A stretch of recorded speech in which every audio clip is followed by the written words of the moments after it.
Hi, everyone. Thank you all for coming. We'll get started about 2 minutes after. Thank you all for being here. My name is Lady Idos. I'm with the Diversity Inclusion Office. And on behalf of the D&I Council Speakers and Social Activities Subcommittee, we'd like to welcome you to our Perspectives on Diversity speaker series. So just a few housekeeping items before I introduce our esteemed guests. We will have a Q&A at the end and request that you use one of our microphones in order for employees who are watching this talk remotely to be able to hear your questions. So we'll have them in the two aisles here.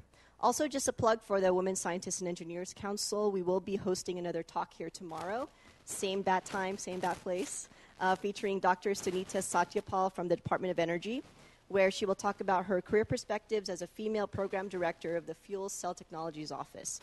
So we hope to see you all here again tomorrow afternoon. And without further ado, today we welcome Dr. Hazel Rose Markus and Dr. Alana Connor to Berkeley Lab. They are the authors of Clash, How to Thrive in a Multicultural World. Dr. Markus is the Davis Brack Professor in the Behavioral Sciences at Stanford University, where she studies how culture, race, ethnicity, social class, and gender make and mirror individual psychologies. A pioneer in the field of cultural psychology, she is a fellow of the American Academy of Arts and Sciences, and a recipient of the American Psychological Association's Award for Distinguished Scientific Contribution. Dr. Connor is a cultural scientist who studies, writes about, and consults on culture, psychology, and health.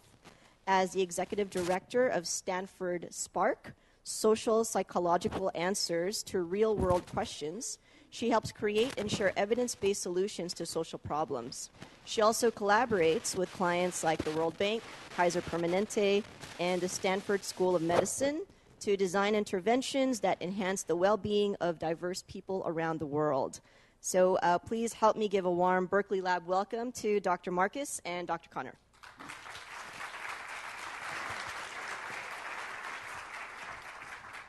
Thank you. We're delighted to be here, and we're going to go pretty quickly through what we want to have to say because we would love to have plenty of time for Q&A. So let me start and welcome and thank you so much for inviting us. And as Lady was just saying to you, I am a professor in the psychology department at Stanford. Many of you may be professors. It's a good gig because what you get to do is teach some of the most talented students in the world, and in this capacity with graduate students, undergraduates, big rooms of undergraduates, and teaching such a diverse student body is hugely exciting, but it can be challenging. Let me give you just one example. Like many professors, when I have a seminar, I want all of my students to participate, to contribute.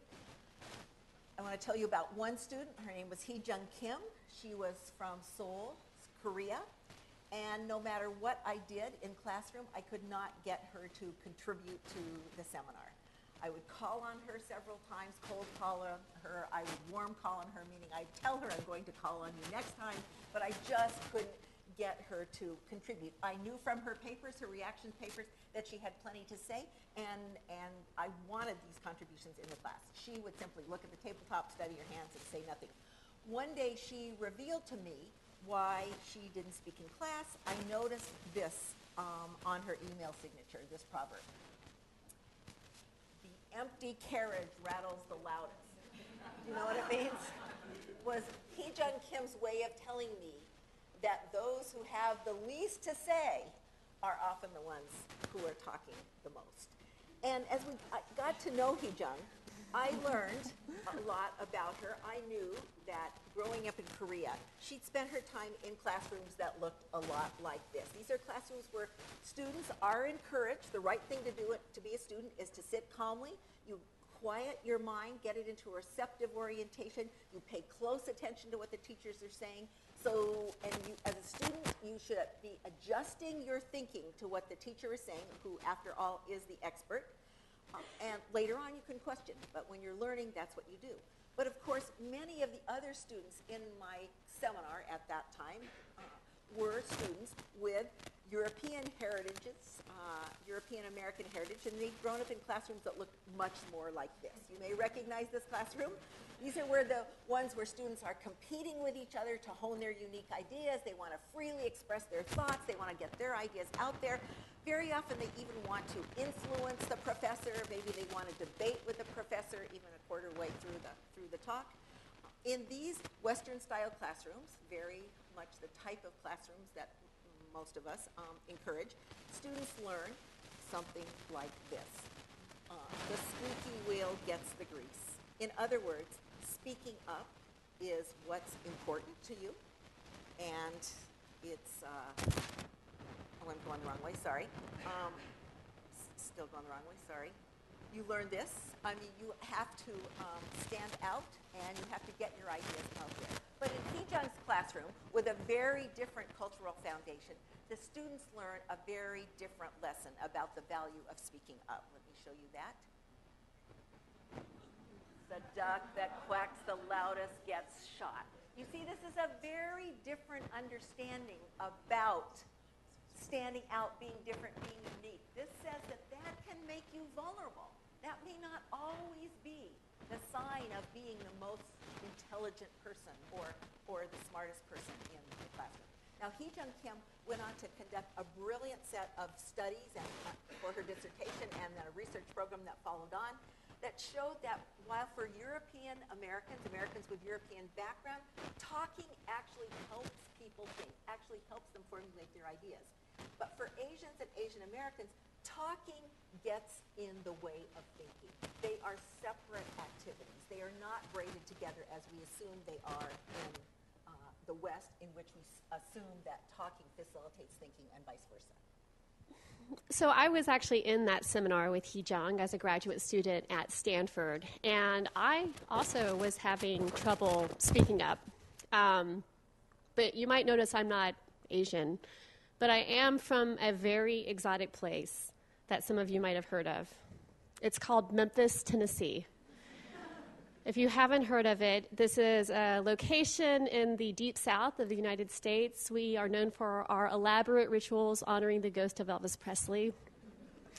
And in fact, I grew up in a working class neighborhood. Is anyone from Memphis or the Tennessee or the South? From the South. Represent? All right. So I grew up in a working class neighborhood. Money was very tight, so I actually never left the South until I went to this fancy place, Yale University in New Haven, Connecticut, which my family called the land of the rich and the home of the Yankees. So having never left, I wasn't worried about it. I was like, well, this is kind of like going to Mississippi, right, to visit my grandparents, or Arkansas. But people who had left the South were actually quite concerned for me, including this lady. That's my grandmother. I asked her what she thought I should study, and she said, you know, I really don't care as long as you don't marry a Yankee. And then she gave me this sign as a parting gift to hang in my dorm room, and it said, better to remain silent and be thought a fool than to speak out and remove all doubt. And at the time, this actually made a lot of sense to me, because even though I do like to talk a lot, I didn't want to bring shame to my family by saying something foolish when I was in a different land, faraway, exotic land of New Haven, Connecticut. And I also was becoming aware of the stereotype of Southerners as being somewhat slow and backward and bigoted. And the last thing I wanted to do was to say something that would confirm those stereotypes. So I'm pretty sure this is Yale. Doesn't look anything like Arkansas. I got there and I was pretty sure immediately that I was the only person who had a sign telling me not to talk, because suddenly I was surrounded by people who just wouldn't shut up, telling me about their wonderful, unique ideas and how brilliant they were, and when I would finally muster the courage to share and to formulate and share a unique idea, someone would say, oh, you're wrong. Now, where I come from, if you put your finger in my face, I'm thinking you need it broken. So I walked around Yale for 3 years, kind of waiting for a fight to break out. and pretty much quiet, and feeling like maybe someone made a mistake in the admissions office. But over those years, I did notice I wasn't the only one not talking. I noticed that my Asian and Asian American classmates were also not fighting for the floor in seminar. And I noticed that my African American and Latino classmates were also worried about confirming stereotypes about their cultural groups. Then I went away to this other fancy place, Stanford University, and met this fancy lady, Hazel Markus, who helped me start understanding, as she did with Hee-jung, what it was that my family, my culture I'd grown up with, wanted from me that was different from what Stanford or Yale wanted. So on the one hand, what I came to realize is my grandmother, and probably Hee-jung's grandmother, wanted us to be what we call interdependent. All of us have many, many selves, but many of them sort into two kinds. And our interdependent self is the side of ourself that wants to relate to other people, to be similar to other people, not to control them, but to adjust to other people, to be rooted in our traditions and our histories and our places. And you can, this is a schematic diagram of what that kind of self looks like. You can see in the center, my boundary of myself is quite porous. And other people are also having porous boundaries, and we're all kind of interconnected. I'm not a separate self. Instead, my notion of who I am as a human being is intricately tied to my relationships with other people. But meanwhile, Yale, Stanford, Berkeley, many other places that we inhabit encourage another type of self. This is the type of self that we expect, an individual self. It's similar to the one on the prior slide. There's the individual in the middle, selves circling around the perimeter. But the individual self, this independent self, and don't take my word for it, just go on our websites of our various universities and see this is the type of self that's encouraged. An independent self seeks to be individual rather than relational, much more focused on what's inside the self, the blue part here, rather than the relationships, wants to be unique rather than similar, is very concerned about influencing others rather than adjusting or fitting in with others, and very importantly, wants to be free from tradition, from place, history, rather than rooted in them, which is more the case when your interdependent self is guiding your action. And as you can see, this self, unlike the one we just showed you on the prior slide, has a clearly defined boundary. And other people are still important, of course, but the focus is on your unique, separate, in-control, free self that's the center of your world. Now, very importantly, each of us has both of these selves. People have to be both independent and interdependent because we are a social species. But to get through the day, we need to accomplish both of these tasks. As a species, we are set up for that, wired for that. But it's probably the case that most of us have one of these selves more elaborated than the other and have a tendency to use one of these selves more than the others. But the point of this so far is that both of these selves are necessary, good, viable ways to be a self, equally good and useful. But very often, and our emphasis today, is when people using their independent self come into contact with people using their interdependent self, we have conflict. And our perspective and what we've developed in our book is that this clash of independence and interdependence drives many of the world's fiercest clashes. And we think that pulling it out and paying attention to it can be useful in trying to soften some of those clashes. And this is the cover of our book. What do we do in this book? We reveal how the clash of independence and interdependence drives many of these conflicts, how cultures, they don't come out of nowhere, these different selves. They come from our various cultures, how cultures foster independence or interdependence, and how resolving some of the tensions between them can help increase productivity, creativity, something that's of great interest to all of us. So how do we go about this? To explore this clash, we synthesized thousands of studies from the social sciences, and we examined 8 major cultural conflicts on which there was sufficient evidence that we could draw a few important generalizations. These are the conflicts that we talk about in the book. These are the ones where there's plenty of data to make our point. East versus West, male versus female, white versus people of color, middle class versus working class, the coasts of the United States versus the South and the Midwest, mainland Protestants versus, on one side, versus conservative Protestants, Catholics, and Jews on the other.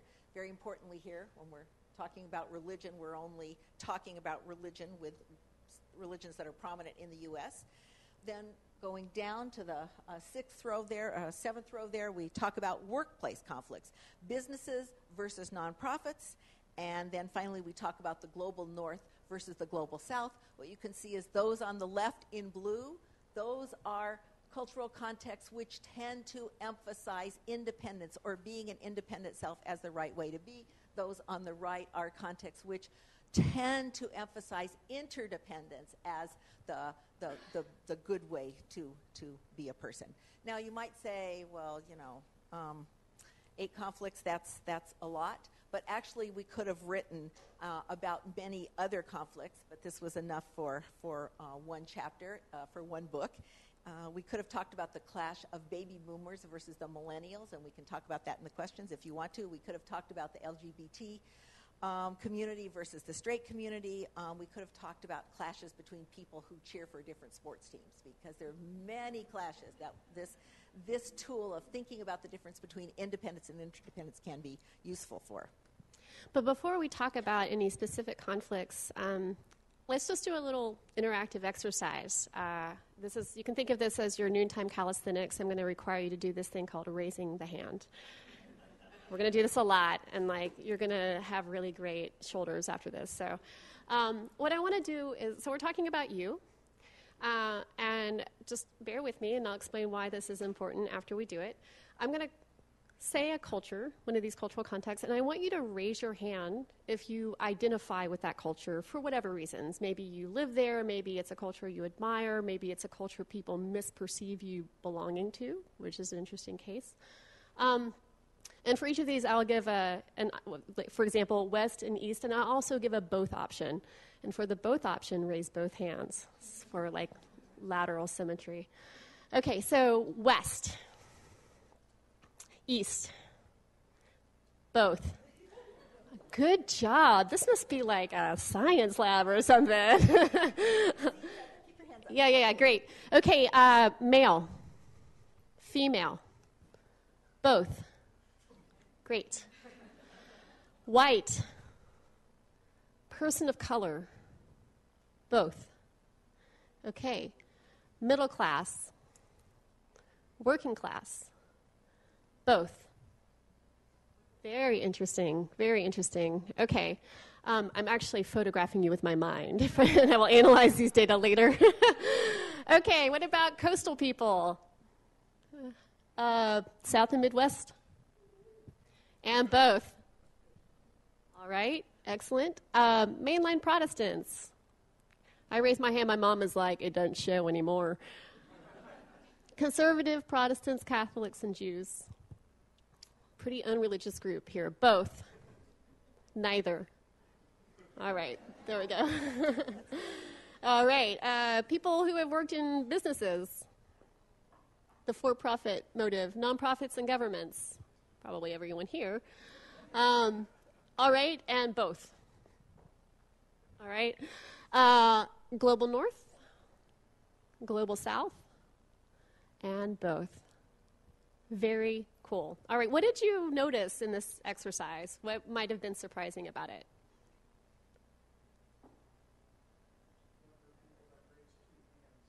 Right, exactly. So the number of people who raised 2 hands. What else? Yes. Right, the neither option. Very good. Anything else?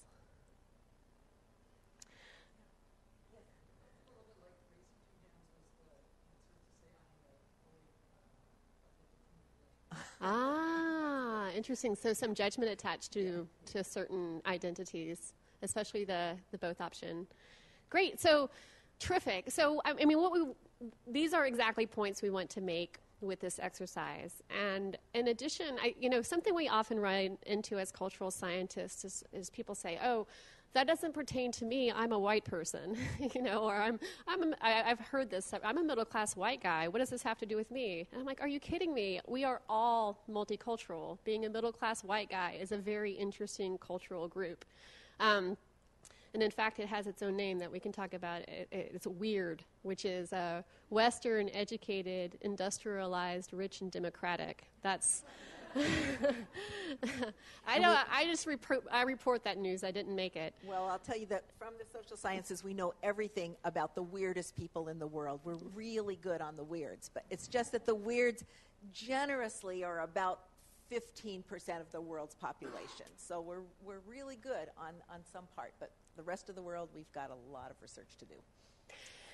Exactly. So another point I hope you're feeling is that probably no one here voted a straight ticket of blue or red, right? You probably were both independent, had independent identities and interdependent identities. And something, what you doing over there, Hazel? I'm touching it, it's jumping. You're just touching. Yes. She's, okay, so another thing to point out is, that all of us are creatively reconciling these tensions within ourselves all the time. And we often think of culture as this sort of monolithic, hegemonic force that makes us behave in one way. That's how your culture made you do it. And what we want to show here is actually a big source of your individuality is the many unique cultural contexts with which you're interacting and how you're constantly reconciliing the tensions between them. So Hazel is wanting to jump ahead to the first of these clashes. Go ahead. Let's talk about the clash of men and women first. Right. So one of these clashes, I think, to illustrate how this clash of independence and interdependence plays out, there is this one culture clash that. Is there anyone who has never heard of this before and never experienced it? Okay, great. So our research is on point here. So this clash has taken many different forms and many different times, but right now it looks something like this.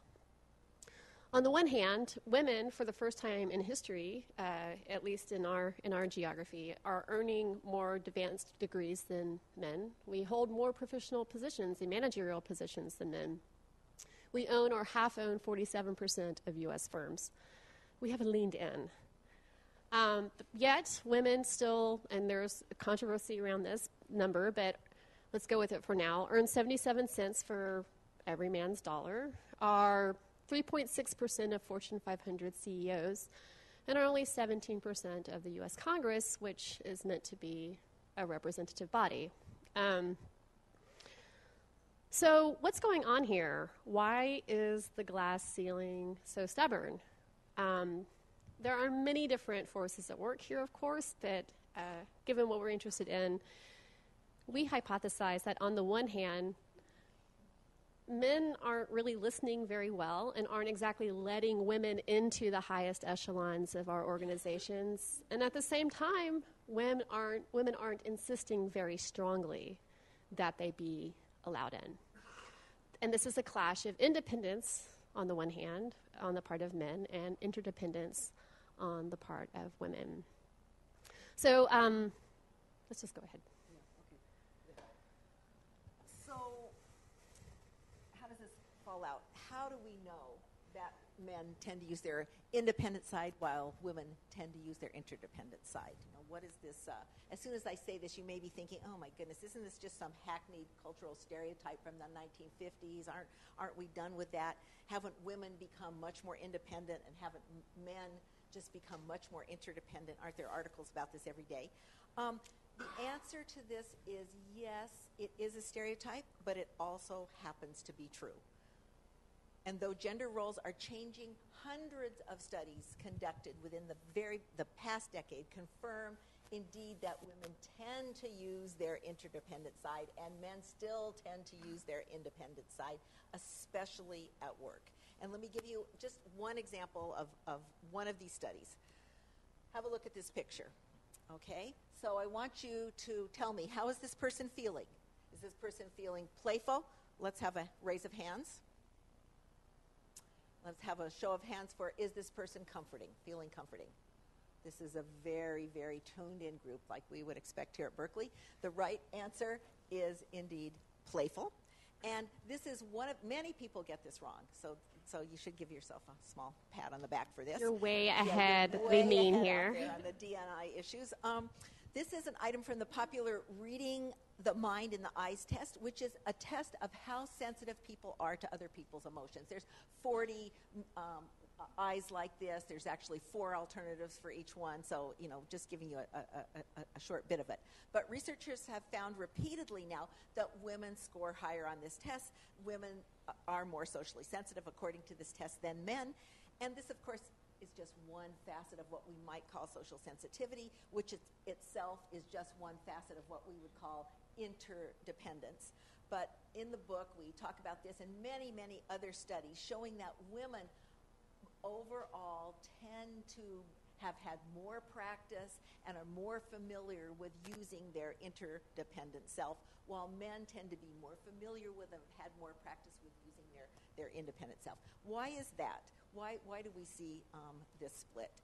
Now, you may have heard, and there's lots of people out there on the stump making this point today, that men are from Mars and women are from Venus, or you may have read a whole set of other pop psych books that are out there arguing that these gender differences are really hardwired, they're basic, they're in the brain, they're genetic, or they're some otherwise innate, so what's a person to do?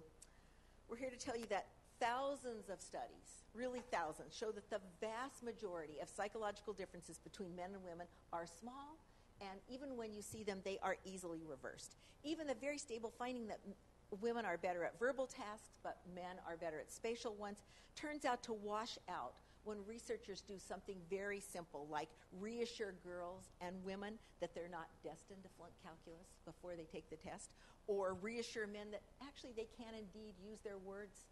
Pattern of performance changes dramatically.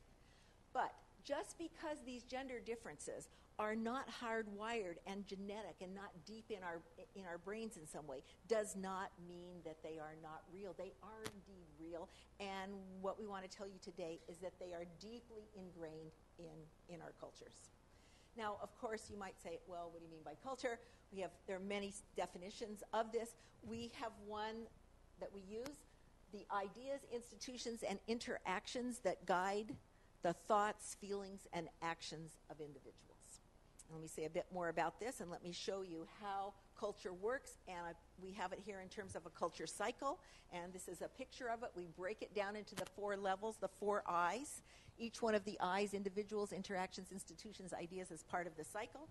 And just quickly, you can see that on the left-hand side of the culture cycle are individual thoughts and feelings and actions. Very good. The next layer of the culture cycle includes our daily interactions with social norms and cultural artifacts. Social norms are those unwritten, informal rules that guide our interactions with other people, and cultural artifacts are the stuff that people make: stories, songs, advertisements, movies, architecture, all of that important stuff in our world that's constantly shaping our thoughts, our feelings, and our actions. The next layer is institutions, which are those entities that write down and formalize the rules of our various societies. They include our government, our religions, our legal systems, our educational institutions, our scientific institutions, like the one we're part of right now. Our institutions make some interactions possible, but they forbid others. And then the last layer of the culture cycle is those deep-seated, long-standing, very often unspoken ideas, values, assumptions about what is good, right, and natural in the world. Ideas with respect to women, for example, like a women's place is probably in the home and not in the lab. Nobody says that, but a lot of people, a lot of places in our culture embody that idea still, and we are all influenced by it through our culture cycle. So for the rest of the talk, we're going to use this culture cycle graphic here to explain where cultural differences come from, as well as how to bridge those cultural divides. The point being, there's nothing about these differences that come from our context that are inherent or innate. It's a function of what we've been exposed to, what we've practiced, what we're familiar with. So starting with the clash of women and men, let's take a quick spin through this culture cycle and show how these differences come about through these cultural processes. Because this is a pretty provocative thing to say about men and women, I first just want to present some more evidence that what we're saying is true at that individual level of the culture cycles. So research shows that indeed, when you look at men and women interacting, men interrupt more, they interrupt each other more, and they especially interrupt women more. Take more and longer turns. This great fun at your next meeting to start taking some data. It'll really make you popular too, with your colleagues, pointing out their turn taking and the durations and interruptions, making fewer connections to other speakers. And in fact, how could you express how unique you are and how different you are and how individual you are if you say, well, I'd like to build on what he said, and add to it, as opposed to, what we really should be talking about here is this. So that style is a more masculine way of interacting. Remembering fewer details from others' turns. This is always also a fun thing. Like, did you even hear what I said? Try that at your next meeting. Also, attributing women's contributions to other men. So this was in the New Yorker recently. That's an excellent suggestion, Miss Triggs. Perhaps one of the men here would like to make it. So if you ask people who made what point in a conversation, the men will more often assume that a good contribution was made by a man. Yes, I heard someone say, wow, that's depressing, and it is, but the uplifting part is we're going to show you how to change it on Monday, actually, of next week. It can all be... We're going to show you today. Today we'll show you, but Monday you can fix it. You can do it later this afternoon. Oh, yeah, you can go right back and take care of these things, right? So what do we know about women? Women ask for less and settle sooner in negotiation. So I actually felt, before I knew this research, I've been in and out of academia, and I had one corporate job, and I knew when I went in for a promotion, I know what to do. I know I'm supposed to crow about my individual contributions and my unique strengths and skills and how this whole place is going to fall apart if you don't promote me to this position and give me a raise. But I'm also aware, first of all the contributions my teammates have made and how I couldn't have possibly done what I achieved without their help. I also don't want to sound arrogant, right? And research shows that I, as a woman, am very wise to do so, because when women come out swinging in this very independent style in negotiations, we often face backlash. We're seen as too aggressive, a word that rhymes with rich, but has actually the opposite meaning in life. Or what's the gruff, what is the abrasive? That's the one. Yes, abrasive women. So it's a catch-22. So women do this, but it's not just because we lack the confidence. We're also savvy to the consequences. Women also worry more about jeopardizing social bonds, as I did, by being what I perceive to be as arrogant, less comfortable talking about our strengths, and get more backlash when we do ask for more, assert our opinions, or quote-unquote behave immodestly. So let's move up to the next level of the culture cycle, interactions, where these differences in individual psyches come about. And they come about from all those daily interactions at home, at work, at places of worship, of places of no worship. Let's look, for example, if we're looking for examples of interactions with daily products, there's no better place to look for examples than with the media. These are cultural products that have very clear messages about how to be a man, how to be a woman. Researchers show time and time again that even still today in children's media, the hero is usually male, and the story focuses on men doing what they do, which is with their independent selves. They're leading, they're standing out, they're taking control, they're being unique, they're saving the world. They have their independent self on display. Girls and women, in contrast, are busy getting saved still, which is apparently a full-time job, as well as with they're doing helping, nurturing, and supporting men and children. Female characters, actually, there are some now. Female characters who try to get their way are very often cast as villains or witches, and whether you're going from Sleeping Beauty through decades of scantily clad Bond girls we have here, what you see is that women characters are still orbiting the edges of the plot. They're seldom making the action happen. And if you think about what our daily lives are filled up with, they're filled up with lots of these images from the media. Even if we think we're not being exposed to it, just start looking when you go back to your desk about what's there. Okay, so now let me give you an example. Even when we grow up and become well-meaning parents, many of us are, we end up perpetuating these messages that we get from our interactions, our expectations of independence for boys and interdependence for girls. Take a look at this picture. I'm going to ask you, how quickly would you pick up this little Jonathan baby if he were crying? Okay, okay. Wait. Let me tell you, let me give you the rest of it. How about this darling little baby, Andrea? You might have noticed that these are the same baby with different names.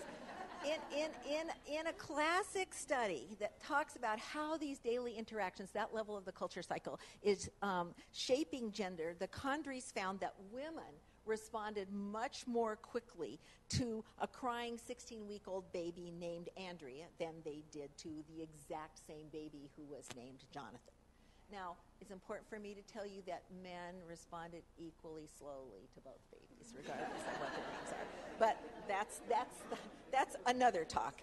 But what we see here is on this experimental blank slate of these babies, already adults, given their culture cycles, the images and understandings and messages they're saturated with, are projecting the belief that boys are a little more independent. It takes them longer. They need to be a little independent. They need to let them cry a little bit. But when it's girls, because of this idea that they're more interdependent, more relational, we better get over there quickly and pick them up.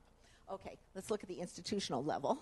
So these gender differences in daily interactions reflect larger institutional differences. Just one very quick snapshot, we can go at length, and we do in the book, on all the institutions that shape these interactions and reflect them.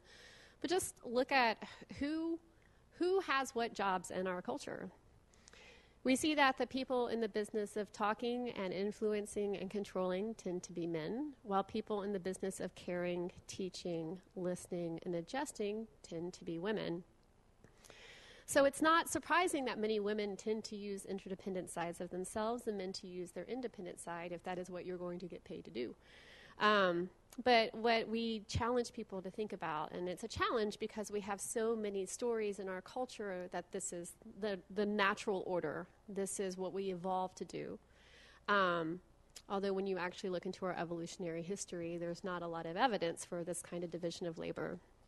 You realize that this is not natural or inevitable, and it could be otherwise. And the culture cycle shows us how to change cultures to bring about gender equity, if that is what you want.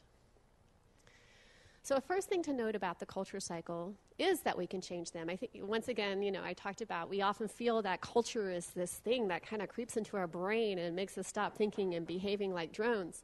And we forget that we made it. We make cultures. This is our unique, evolutionarily selected smart human trick. But because it is so crucial to our survival as a species, it is somewhat invisible, because if you had to think about, how am I going to build the culture today, you wouldn't get past breakfast. So we all make cultures, but we don't make them by ourselves.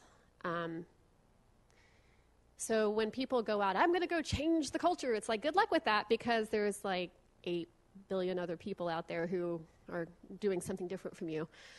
To change a culture requires change not just in your own mind. It is necessary, but not sufficient to change yourself at the individual level. You also have to change daily interactions, and that means changing norms and artifacts. And you also have to change institutions, which are those hard and fast written rules that make some interactions more likely or actually legal, as opposed to other interactions less likely, even illegal, impossible. Oh, and the final point of this slide is another thing that people is like, oh, we just need to change the ideas level of culture. We just go straight to the top. If we can just change these deep-seated ideas about what's wrong, what's right, what a person is, what a person should be, then the whole thing will change. And that would be true, except for, you see that line is dotted.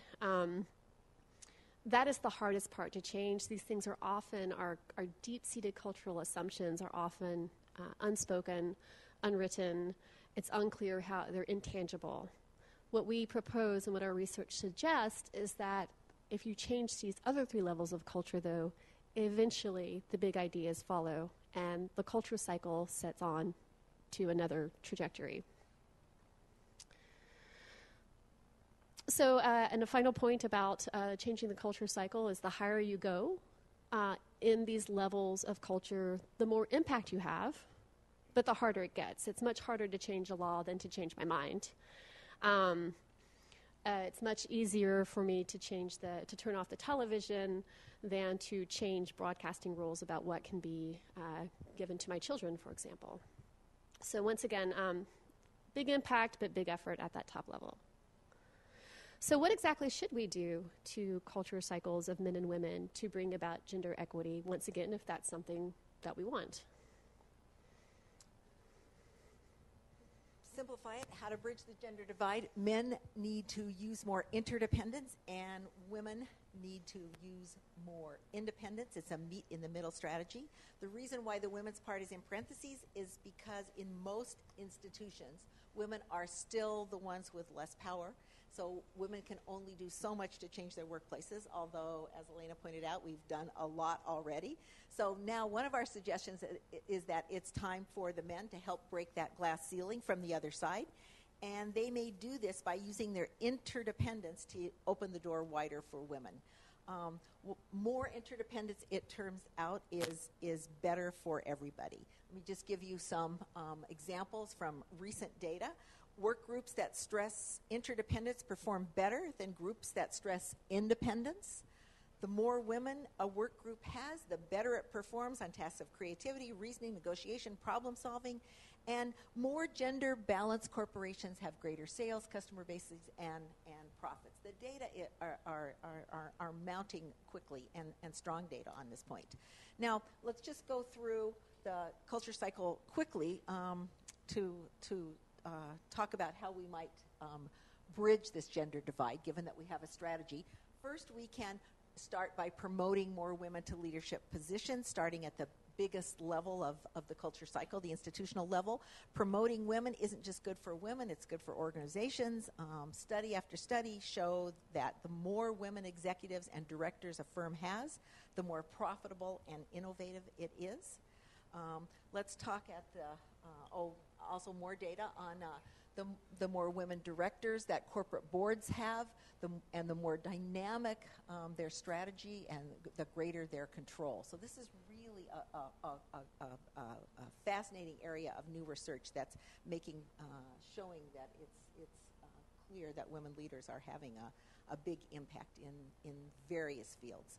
Now, let's talk about the interaction level and what we might do. It's somewhat easier, it's somewhat more in our grasp to change that.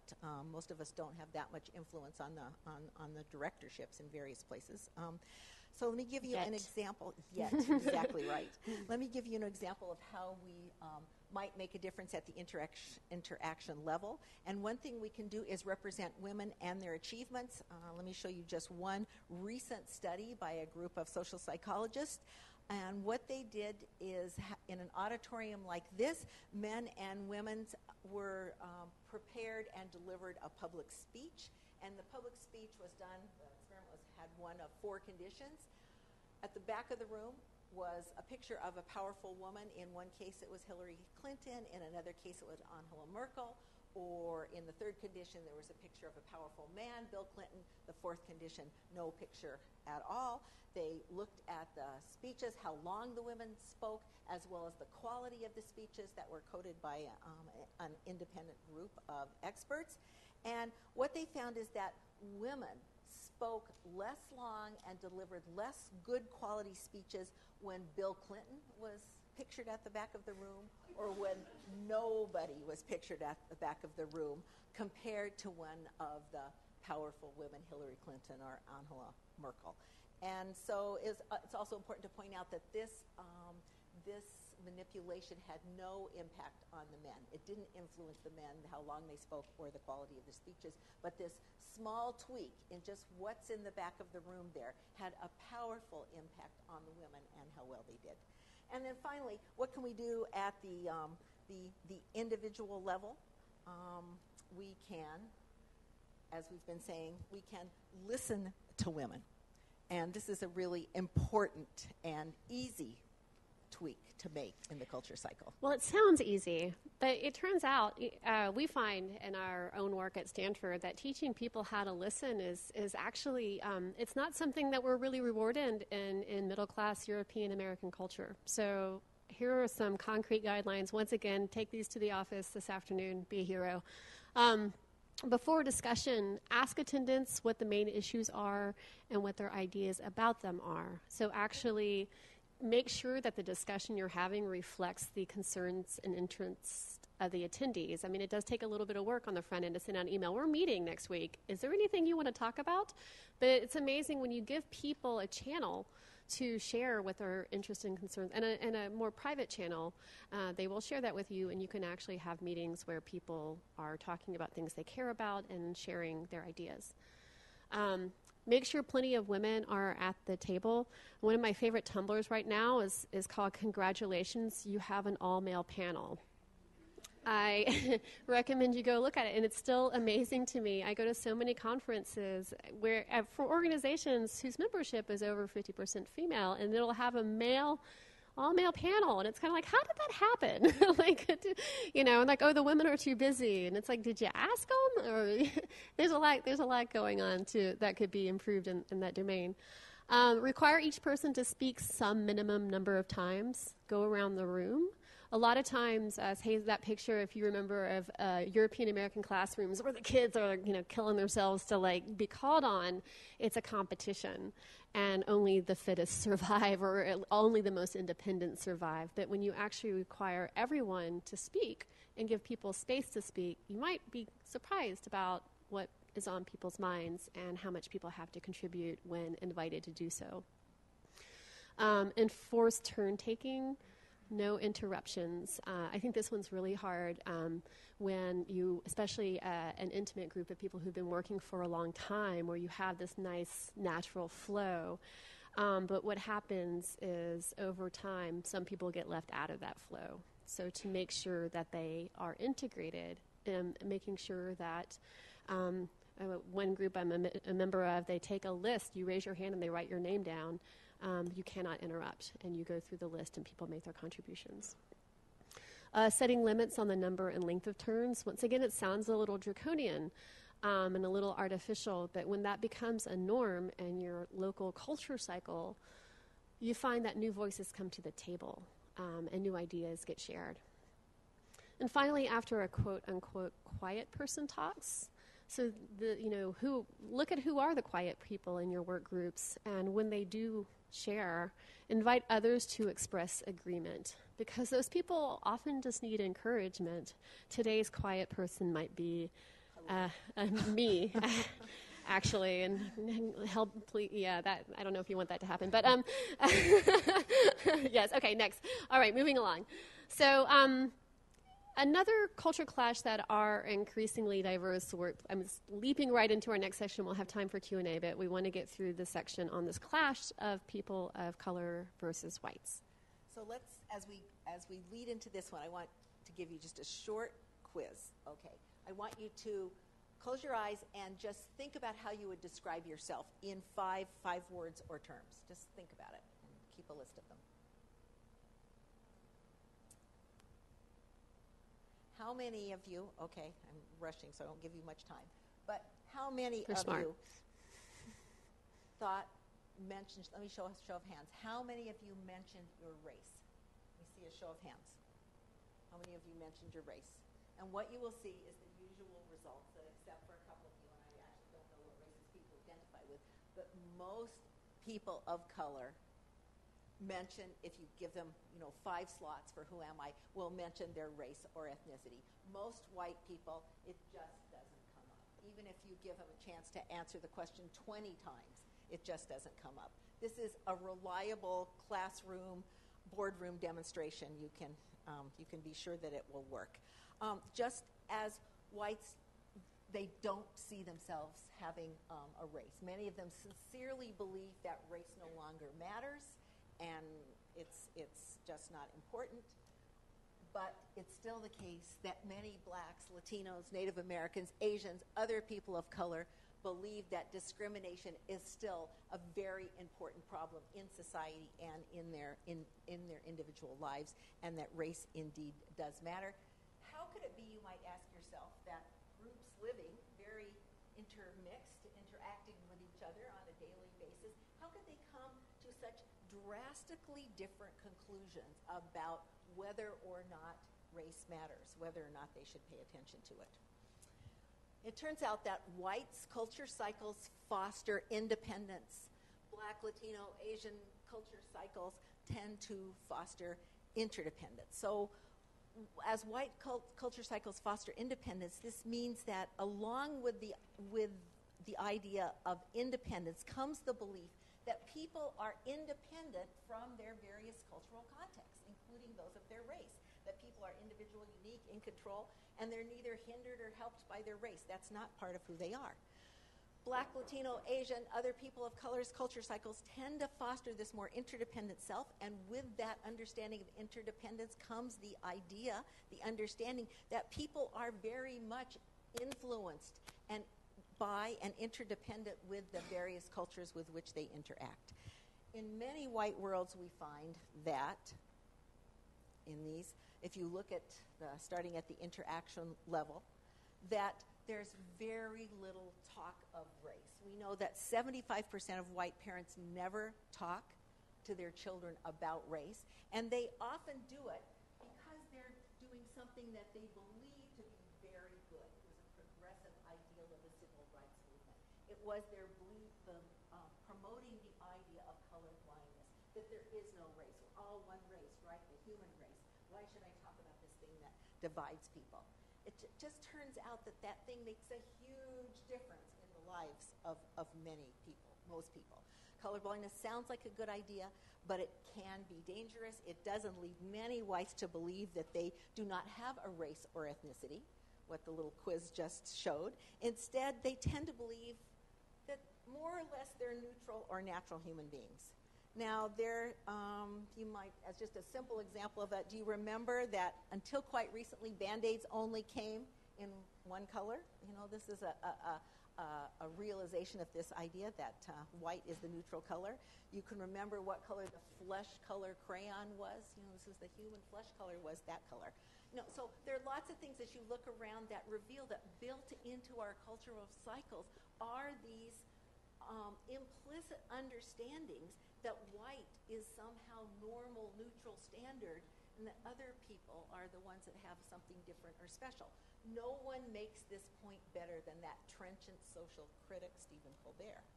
He says, I don't see race. I've evolved beyond that. I just pretend everybody's white and it's all good. And this is in fact the culture cycle, the dominant one that most of us live in. Also, to think about more stuff at the interaction level of the culture cycle, just think about the media. Still perpetuating the notion that race does matter by offering very different portrayals of blacks than whites.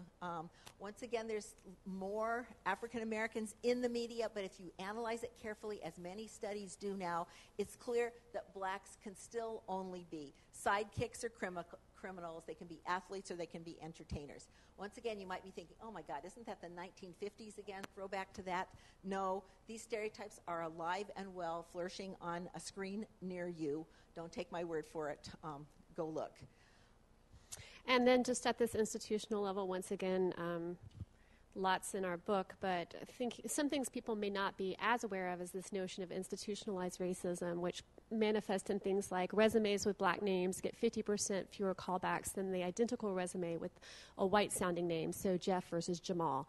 Jeff will get the call back even if the qualifications are identical.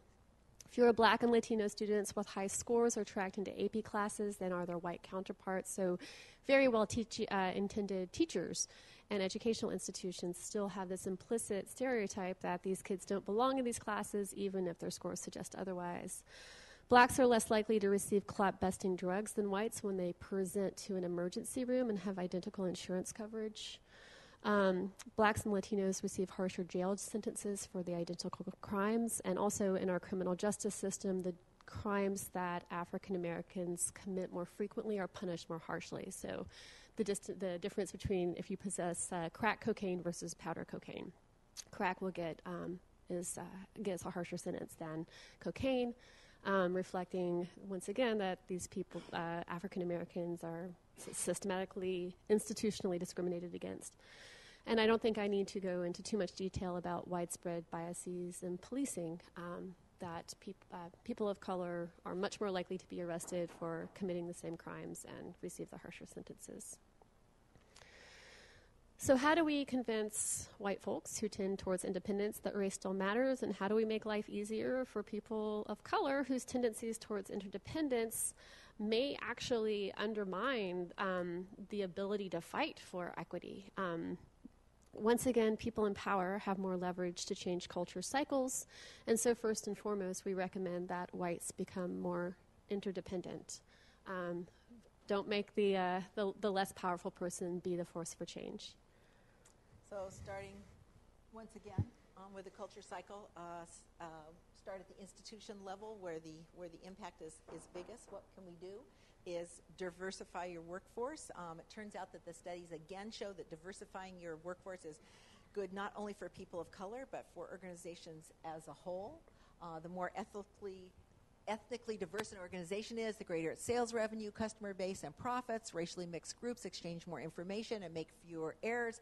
They're just than homogeneous groups. There are many, many studies that are underscoring this point. Let me just tell you about one by Sam Summers. He did work with juries, created either all white or racially mixed juries, and had them deliberate actual cases with black defendants. Compared to the all-white juries, the racially mixed groups exchanged more information, cited more facts, and made fewer errors than the homogeneous groups. And so this was true for both the black and the white members of the jury. So many careful studies now about interactions and patterns of interactions depending on the composition of the group. So there are real impact that you can make at this level.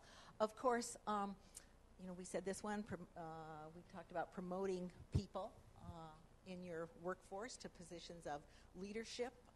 We lack studies because the number of people in color in leadership positions is still quite small. It's really impossible to do the studies yet, but that seems to be changing as we show here. At the interaction level, you can do a variety of. And this is very much the same message from the gender module on representing people of color often and positively. Our colleague Stephanie Freiberg, who grew up on the Tulalip Reservation in Washington State, when she was in grad school, started looking at representations of Native Americans and found that there's 3 classes of them. One of them is the noble savage, one of them is the mascot, and one is the suicidal alcoholic broken Indian. Note that none of these is actually a live human being, and she found that when Native students were exposed to these representations, subtly exposed, their academic aspirations and self-esteem actually tanked. But if you expose Native kids to a representation of a live, successful Indian, this is an ad from the American Indian College Fund, Indian children will actually have better self-esteem and higher educational representation. So the upshot here is pictures really matter. What we put on our walls, the first thing Hazel and I look at when we walk into a department is, what do you have on your walls? How hard is it for us to find the bathroom as women? And what happens between the entrance and the bathroom? And so, we're heartened to see. Cues. They send that very powerful message about whether you belong here, whether this is a place for you or not. And whether you will succeed. Finally, at the individual level, just acknowledging that white is a race with privileges. I think there's been a lot of movement, especially in California schools, to talk about white privilege, and there are better and worse ways to do that. But we're reaching the end, so I think we'd love to have questions now. So we have many concrete strategies in our book, but for now we just want to leave you with what to do in case of conflict. We set it up. In case of conflict, we should do a variety of things. Don't assume that the other person is bad, has a bad personality, all these things we usually do. Assume that what you've got going is a culture clash, and lead with interdependence. And if that doesn't work, try independence. Both sides of yourselves are important. And let's stop there. Thank you for your attention, and we'd love to have your questions. Nice.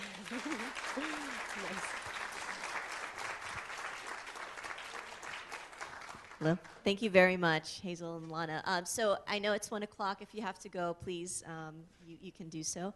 We will just take a couple questions in case anyone in the audience has a question.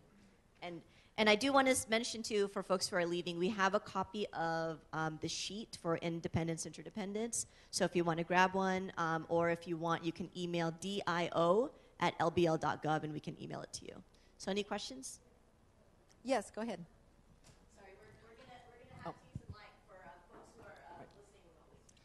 Great presentation. Thank you very much for doing that. It's wonderful. Thank you. This isn't really a question as much as a statement, but what do you do if you fell in love with an African-American Yankee and your grandmother's on the other side of your interdependence? So the truth is I married a Yankee Jew, which is kind of... And, honestly, I think it took years of kind of enculturating my family from a young age. I mean, I didn't fall out of bed interested in these issues in my mid-20s. I've always been interested in social justice, and you can imagine growing up. Memphis is famous not only for Elvis Presley, but this is where Martin Luther King was assassinated. So I learned the Black National Anthem before I learned the Star-Spangled Banner. I went to predominantly African-American public schools. And so this was a very live discourse in my family, with the older generation being predictably racist and sexist. And so with my grandmother, whom I was very close to, I think it was I got a lot of training in how you talk about these issues of leading with questions, leading with interdependence. So you think this, that's interesting. Why do you think that?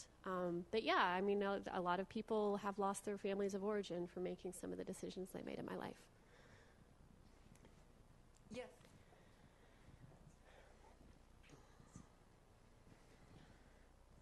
Hi, thank you for your presentation. You cited 2 experiments, very interesting, where when you changed the variables, it affected the women, but not the men. Right. The men were, and in both cases, I was trying to see what might be in common. It involved the gaze, seeing the other and responding to the other in some way or other. How do you understand the fact that men didn't vary in their responses? Just the very fact that you said, you're answering the question yourself, that women are much more tuned in with their interdependent selves to the others, and the first way to tune into the others is to look around to see if there are others or images of others. I mean, women are very aware of that because they tend to have a more relational self. That's more practice for them. So I think that's a very good observation and be a good study to collect as we're starting to do all of these studies that make a difference and see that. So thanks for the hypothesis. Thank Hi. Yeah, you started your section on gender differences by showing a big slide saying these gender differences aren't biological, they're cultural. And what I thought you were going to do was give some examples of other cultures where perhaps men are more interdependent and women are more independent, but you didn't give any examples like that. You spent the whole talking about what had been called the weirdest people in the world, which is people in this country. But are there examples? I mean, this could be something that's not biological, but it's cultural, but every culture happens to share it. Yeah, so there's some really interesting work going on precisely that question. So it turns out that the way we divide labor in a society has a lot to do with who winds up being interdependent because you're at home taking care of children versus out in the world, in the public sphere working. And it turns out kind of a pivotal moment in human cultural evolution was agriculture and the advent of the plow. So when you have a plow, so cultures that adopted the plow early when they adopted agriculture, which would be European cultures, some African cultures, some South American cultures, you do see that the women tend to be much more interdependent and the men tend to be much more independent because if you're not familiar with a plow, you have to be very strong to operate it, and it has to be pulled by large animals that are going to trample your small children if you bring them to work. Whereas if you don't adopt the plow and you use hoes, a woman can do that. And so in those cultures that did not adopt the plow for a lot of reasons dealing with the quality of the soil, but they stuck with the hoe, you have much less gender differentiation to the point of none at all. I don't really know of any cultures where men are more interdependent. Well, I would give just you? an example on there of Japan as an excellent example because interdependence is what's fostered in the workplace in Japan. So if actually men are more interdependent and use that interdependent self more. It's very important the way they run meetings, the way they develop consensus. And in fact, women are often regarded as the more going their own way kind of person and not doing things normatively. Once you get inside Japan, from the outside, you think it looks like, there would be the usual gender difference. So your point is good. There are many differences. I'm wondering how you would respond to the people who sort of perceive that they are being interdependent. We see this a lot, obviously, recently with all these issues of, racial biases where people say, oh, well, I have a black friend, therefore I'm not in this category. I mean, we see this all the time, and sort of these people might hear this and think, I am interdependent, I identify with that idea that I'm thinking about these issues and I have these diverse circles when really the higher cultural levels are still having the same influence.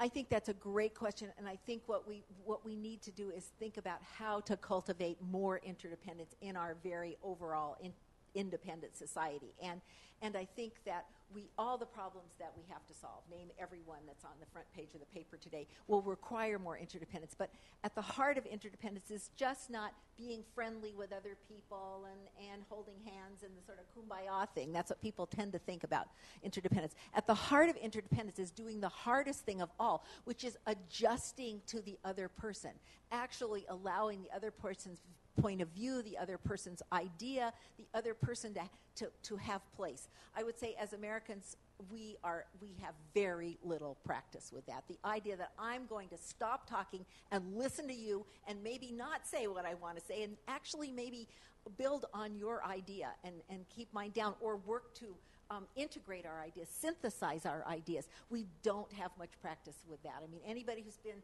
any place in a classroom and you say, we're going to do group projects, so everyone goes, ugh. And why is that? Because they're afraid that their individual contribution is not going to be noted, that other people are going to loaf, and they're going to be doing everything. We just tend to think in this very individual way. We lead with our independent selves, and for good reason. We come by it honestly. We have worlds that are set up to foster that as the right, authentic self to be. So our interdependent self, we've got a fledgling interdependent selves, I think many of us, but we really need to work as a society to think about how to do it. Otherwise, we're leaving all this talent on the table. That's the crime. Mm-hmm. All this talent is not being picked up. The people who have great contributions and ideas, we're not, and we're going to need that. And I would just also add as a strategy, thinking about the culture cycle, because we live in an independent culture, a culture that stresses independence, we do think the action is individual intentions and well, I'm not a racist and therefore no one else is, or something like that. And I think moving the discourse to these kind of subtler forms of institutional racism, and it's like, look, something's happening where these people are having worse lives than we are. Do you really want to conjecture that somehow they're lesser human beings? We've been there, done that, and been proven wrong. And been on the wrong side of history in that discourse. And so actually encouraging people to look at the real data of disparities in our culture and ask themselves, really, where did those come from?